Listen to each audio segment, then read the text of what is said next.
Bonjour à tous et bienvenue dans cette nouvelle vidéo.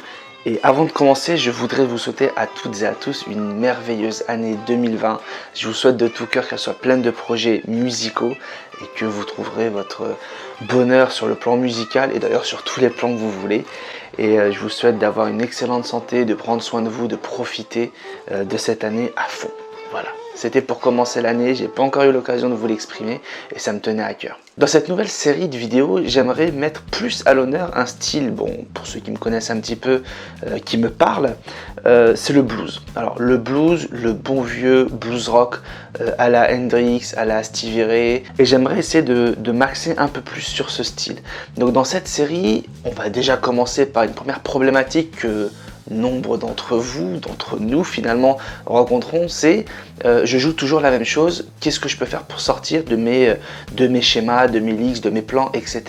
Comment réussir à jouer quelque chose qui respire un peu plus, quelque chose de nouveau, et comment apprécier sa propre improvisation. La première chose qu'il faut, je pense, éclairer, c'est une improvisation. Qu'est-ce que c'est ?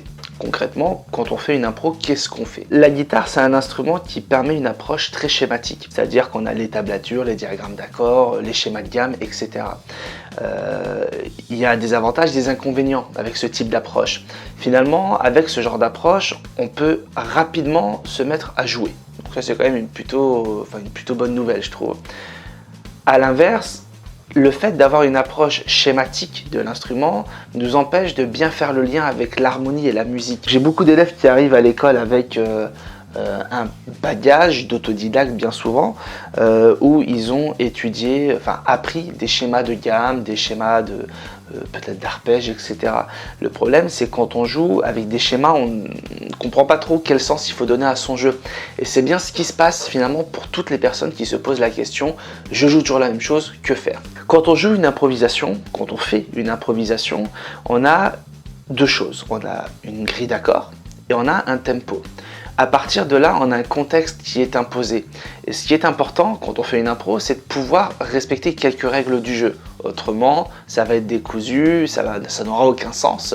Je reviens sur le fait de donner du sens à son jeu.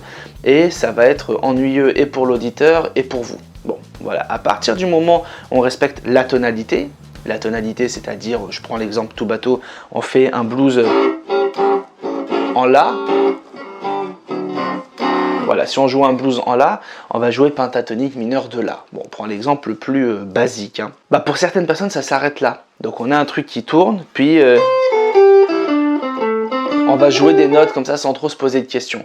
Le problème avec ce genre d'approche, c'est qu'on va vite atteindre nos limites, puisque une fois qu'on a fait le tour de nos 5 notes, puisque la gamme penta c'est 5 notes, qu'est-ce qu'on en fait quoi? On va chercher 2-3 petits plans comme ça à droite à gauche, mais ça va vite atteindre ses limites. Pour sortir de ça, comment faire? Je vais vous donner des pistes au fur et à mesure. La piste que je vais aborder dans cette vidéo, c'est déjà de créer une thématique à votre solo.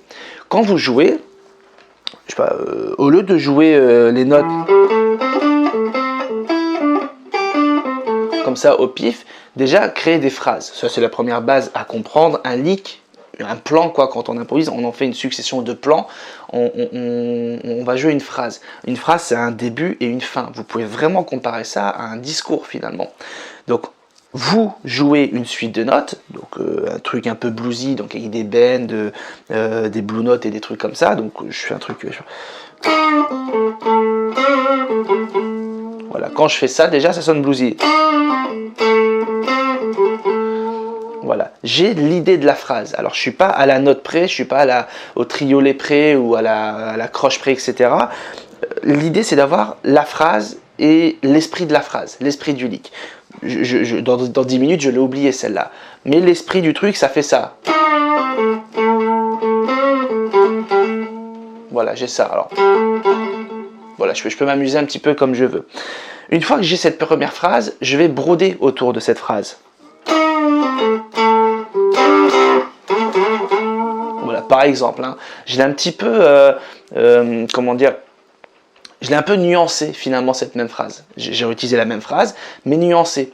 Et le fait de mettre une thématique, dans votre jeu, ça va créer une certaine cohérence. Quelqu'un qui va vous écouter, ou vous-même quand vous allez jouer, hop, il y aura quelque chose qui va accrocher l'oreille. Et ça, c'est super intéressant. Si je fais une impro, donc je me fais un petit tempo.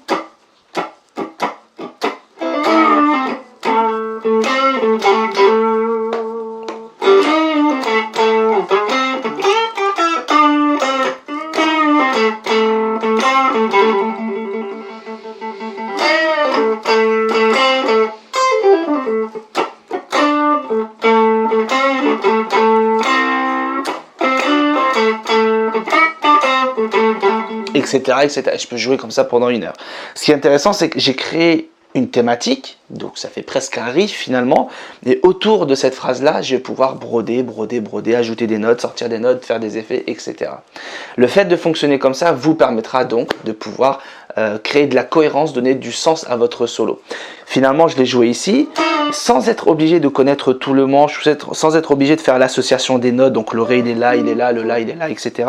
Où sont situées les notes, etc. Ou les intervalles. Et si vous connaissez déjà vos schémas, que vous dites, je vais reproduire ça, je sais pas moi. Quand je fais ça comme ça, j'ai reproduit une phrase, un lick ici.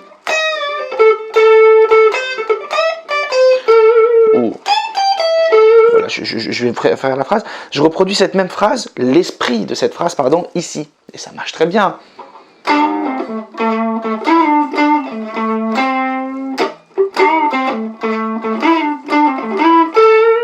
Bon, par exemple.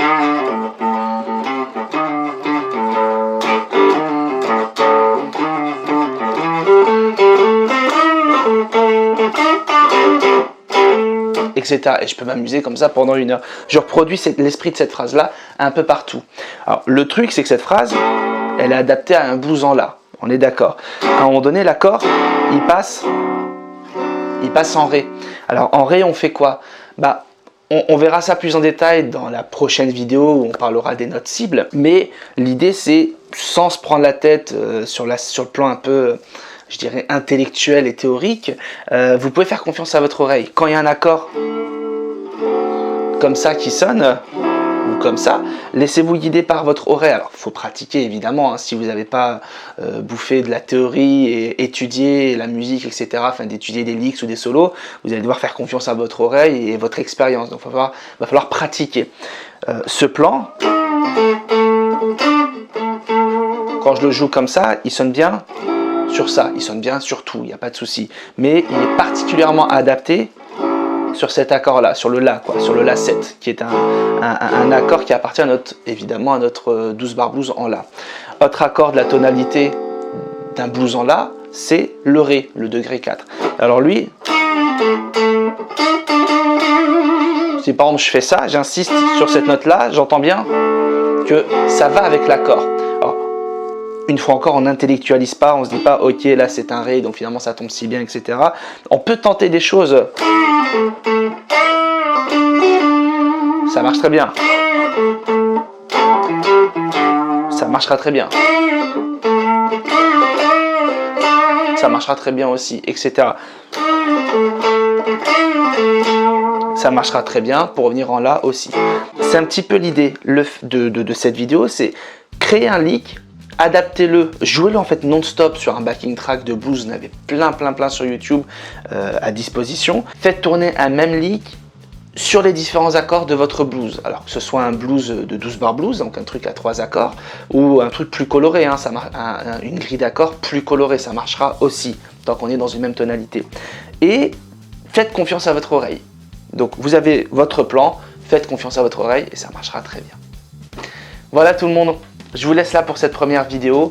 Exercez-vous. Si vous avez des questions, n'hésitez pas à me les poser dans les commentaires. Pas de fichier PDF aujourd'hui, pas d'invitation à vous inscrire sur le forum, quoique vous êtes toujours les bienvenus. Mais voilà, il n'y a rien à télécharger de particulier. C'était vraiment du contenu, de la connaissance. J'espère que cette vidéo vous aura plu. Si c'est le cas, n'hésitez pas à vous abonner, à partager, à liker. Si vous avez des questions, je suis à votre disposition. Et je vous dis encore une fois, bonne année et à très bientôt. Bonne grâce tout le monde. Ciao, ciao.